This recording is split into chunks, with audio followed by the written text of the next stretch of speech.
आपण एक विचारधारा घेऊन पुढे गेलोय. आपल्या शरीरातला रक्ताचा शेवटचा थेंब असेपर्यंत हिंदुत्वाशी कधी प्रतारणा होणार नाही.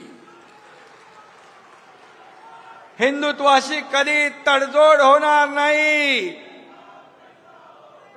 सत्तेच्या खुर्चीसाठी कधीही तडजोड आम्ही करणार नाही. हे वचन आम्ही जेव्हा सर्वसामान्य लोकांचं सरकार स्थापन केलं त्यावेळेस दिलंय. आणि म्हणून स्थानिक आपण वर्षाचे 12 महिने 365 दिवस काम करतो. लोकांच्या अडीअडचणीमध्ये आपण धावून जातो. काही लोकांना निवडणुका आल्यावर जनतेची कार्यकर्त्यांची आठवण येते. एरवी त्यांचं काय असतं, हम दो हमारे दो एवढंच असतं. पण आपलं नाही आहे.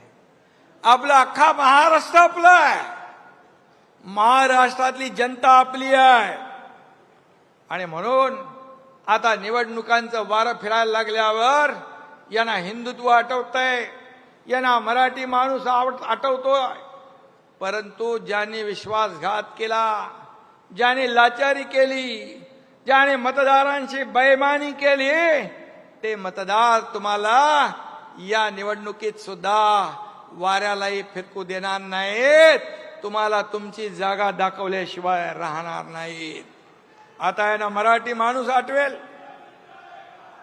आता मराठी माणूस आठवेल. मराठी माणसाच्या नावाने खोटे गळे काढतील. मला त्यांना विचारायचं आहे की बाळासाहेबांच्या नंतर मराठी माणसासाठी तुम्ही काय केलं, याचा हिशोब तर द्या. याचा हिशोब द्या. तुम्ही मराठी माणसापासून फारकत घेतली, हिंदुत्वापासून फारकत घेतली.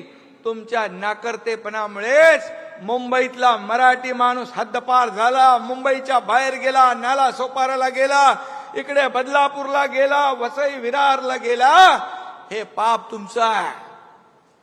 गेले 20 वर्ष मुंबईमध्ये कोणी सत्ता गाजवली हे सर्वश्रुत आहे.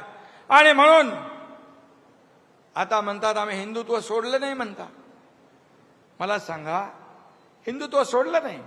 हिंदुत्व काय टी शर्ट आहे का? घातला, काढला, सोडला. मला सांगा, हिंदुत्व तुम्ही सोडलं नाही. मग हिंदू हृदय शिवसेना प्रमुख बाळासाहेबांना हिंदू हृदय सम्राट म्हणताना तुमची जीभ का कचरते? हिंदू धर्माला शिव्या देणाऱ्यांच्या मांडीला मांडी लावून का बसता?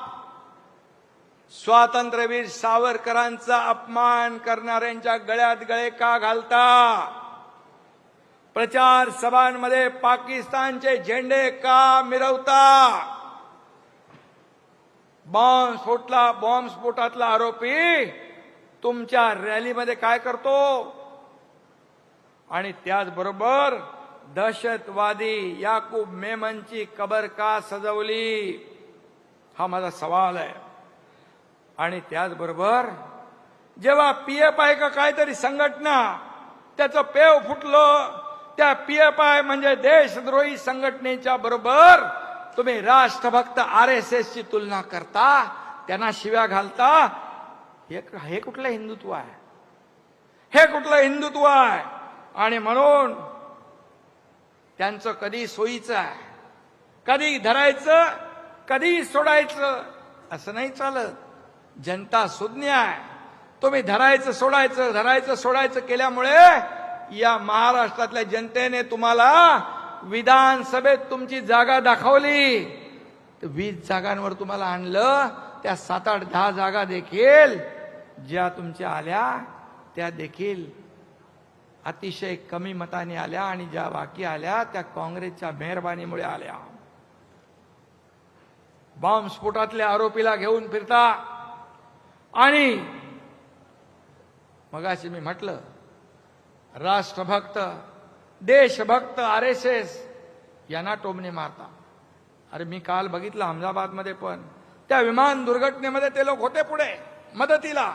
जिथे आपत्ती असते जसे शिवसैनिक धावून जातात आपत्ती संकटात, त्यावेळेस RSSचे लोकही असतात.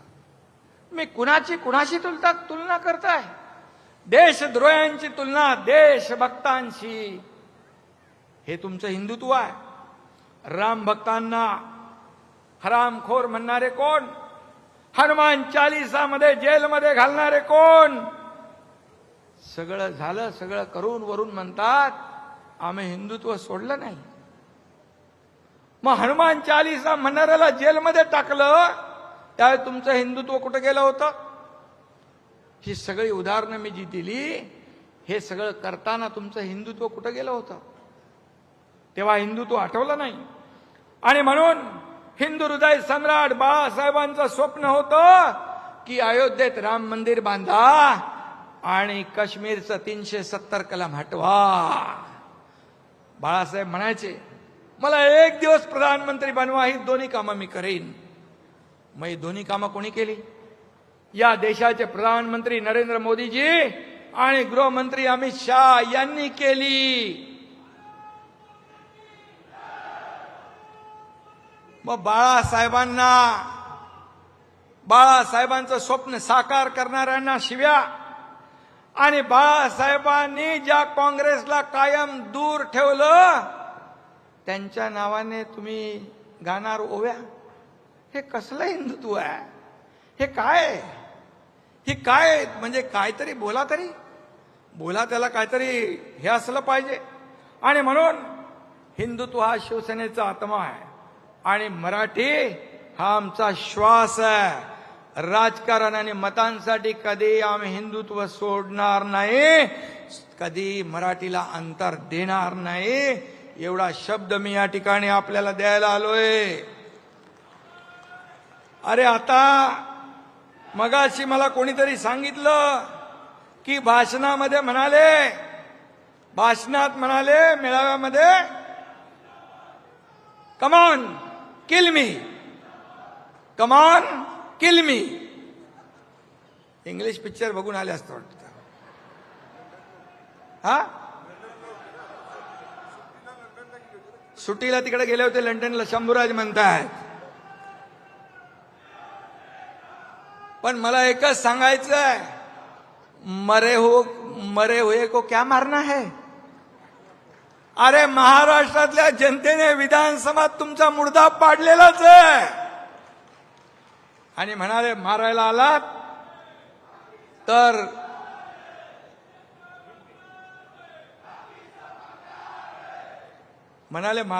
ॲम्ब्युलन्स घेऊन या. आता काय बोलायचं? ॲम्ब्युलन्स घेऊन या, ॲम्ब्युलन्स मधून परत जाल, म्हणजे तुम्हाला आम्ही फटके देऊ, तुम्ही परत जाल.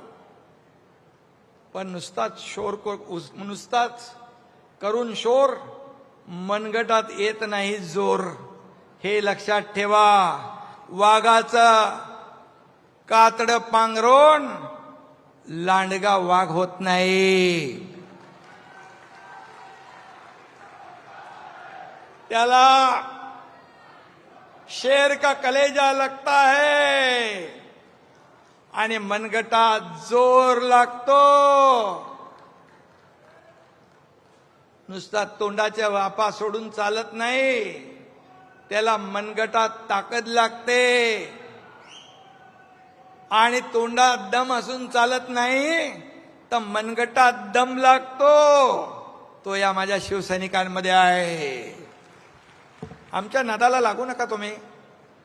अरे तुम्हाला आम्ही 2-2.5 वर्षापूर्वी दाखवलंय, 3 वर्षापूर्वी तुमच्या टांगा पलटी, घोडे फरार करून टाकले आम्ही. आमच्या नादाला काय लागताय? अरे हा एकनाथ शिंदे बाळासाहेबांचा सच्चा कार्यकर्ता, धर्मवीर आनंद दिघे साहेबांचा कार्यकर्ता आहे.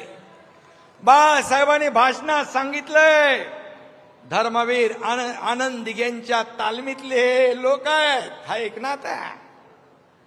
आमच्या नादाला कशाला लागतं? आम्ही कोणाच्या नादाला लागत नाही.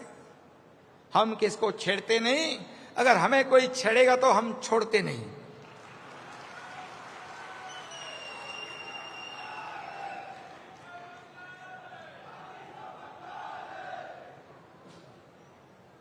जाऊ द्या, त्या भंगाराची तरी कशाला अपमान करताय.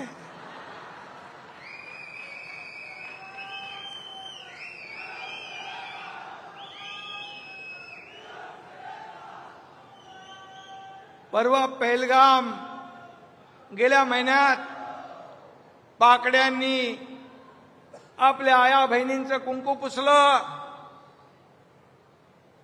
आपल्या आया बहिणींचा सिंदूर पुसला.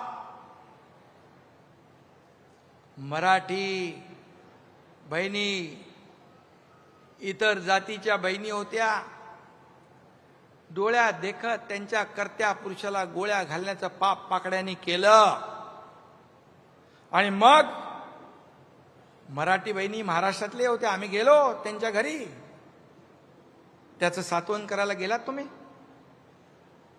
कधी गेलात? कधी जाणार नाही. कारण तेव्हा कुठे होते?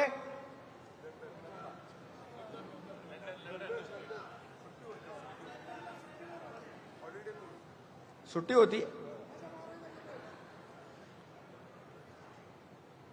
तेव्हा कुठं गेलं होतं तुमचं देशप्रेम? तेव्हा कुठं गेलं होतं तुमचं मराठी प्रेम?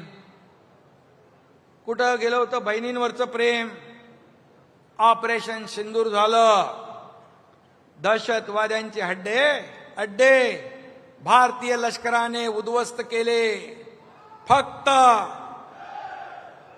20 मिनिटात हवाई दलाच्या विमानाने 20 मिनिटात पाकिस्तानची चरबी उतरून टाकली. हमारी फौज ने और मोदी जी ने पाकिस्तान के घमंड को तोड़ा है. ओ पाकिस्तान, ये कांग्रेस का हाथ नहीं, ये मोदी जी का हथौड़ा है. लक्षात ठेवा. आता पूर्वीचे दिवस गेले. मगाशी श्रीकांतनी सांगितलं की किती हमले झाले तरी सुद्धा कधीही भारत सरकारने यापूर्वीच्या 2014 पूर्वीच्या कधी ऍक्शनला रिॲक्शन दिली नव्हती. पण ह्या देशाचे प्रधानमंत्री म्हणाले, अब गोली का जवाब तो गोले से देंगे, ईंट का जवाब पत्थर से देंगे और दुश्मन के घर में घुस के मारेंगे.